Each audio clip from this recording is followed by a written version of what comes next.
চট্টগ্রামের যে বাঁশখালীতে আমরা দেখেছি প্রত্যন্ত অঞ্চলের যে এখানে একটি উদ্ভাবন করেছে ড্রোন, সেই আশিকের সাথে আমরা একটু কথা বলার চেষ্টা করছি এবং আমরা এখানে দেখানোর চেষ্টা করছি সেই প্রত্যন্ত অঞ্চলে এখানকার যে আশিক সে তার এই উদ্ভাবনী শক্তি দেখে বিএনপির যে চেয়ারম্যান তারেক রহমান কিন্তু একটি বিএনপি আমরা পরিবারকে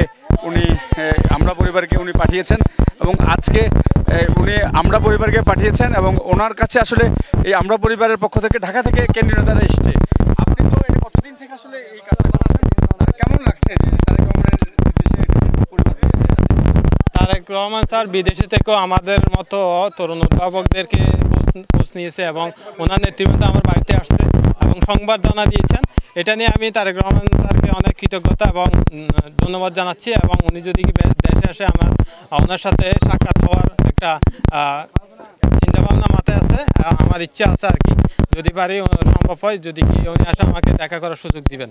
কি মনে করে ড্রোন বানানোর চিন্তা ভাবনা আসলো আপনার?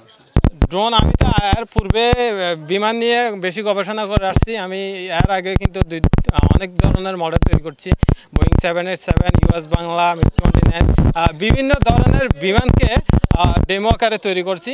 এরপরে চিন্তা করলাম যে ড্রোন নিয়ে কিছু করা যায় কিনা, যেহেতু ড্রোন একটি রাষ্ট্রের জন্য সামরিক বাহিনীর অনেক বড় একটি অংশ। সেই ক্ষেত্রে সেই চিন্তাভাবনা থেকে আমি ড্রোন নিয়ে কাজ করতেছি। বিশেষ করে এখন মনে করেন যে ইসরায়েল এবং ইরানের মধ্যে কিন্তু যেভাবে যুদ্ধ লিপ্ত হচ্ছে, সেই ক্ষেত্রে কিন্তু ড্রোন দিয়ে কিন্তু তারা প্রতিহত করতেছে, যুদ্ধ মোকাবেলা করতেছে।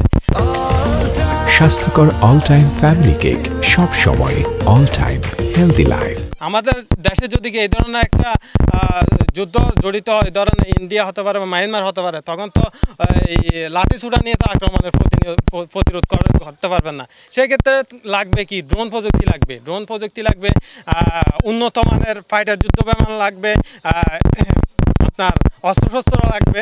হ্যাঁ, কিন্তু এই সামরিক বাহিনীর অংশ হিসাবে কিন্তু ড্রোন বিশেষ ভূমিকা রাখতেছে।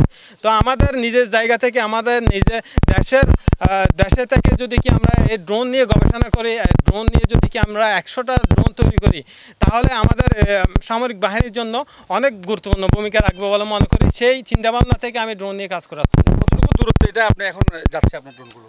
এই মুহূর্তে আমি আমার এই ড্রোনের মধ্যে ক্যাপাসিটি দিয়েছি 30 কিলোমিটার পর্যন্ত আমার এই ড্রোন যাবে। আমি এখান থেকে চাইলে বিভিন্ন দুর্গম এলাকা এটি দ্বারা গোয়েন্দা নজরদারি হিসাবে ব্যবহার করতে পারবো। প্লাস এটি প্রায় 20 কেজি পর্যন্ত বার বহন করতে সক্ষম। এই ধরনের ড্রোন আমি নিজের হাতে তৈরি করছি। শুনছিলেন আমরা বাঁশখালীর যে আশির যে ওনাকে আমরা যুক্ত করে নিয়েছিলাম এবং উনি এখানকার এই যে গ্রামে ওনার যে উদ্ভাবনী যে একটি যে ড্রোন তৈরি করেছেন, যার কারণে আজকে আমরা দেখেছি আমরা বিএনপি পরিবার থেকে চট্টগ্রাম বাঁশখালীতে এসে তারেক রহমানের নির্দেশে ওনাকে একটি সহায়তা করেছে এবং আশ্বাস দিয়েছে আগামীতে তার পাশে বিএনপি পরিবার থাকবে। তো আপাতত বাঁশখালী থেকে ড্রোন নিয়ে আমার কাছে এখান থেকে এতটুকুই রয়েছে।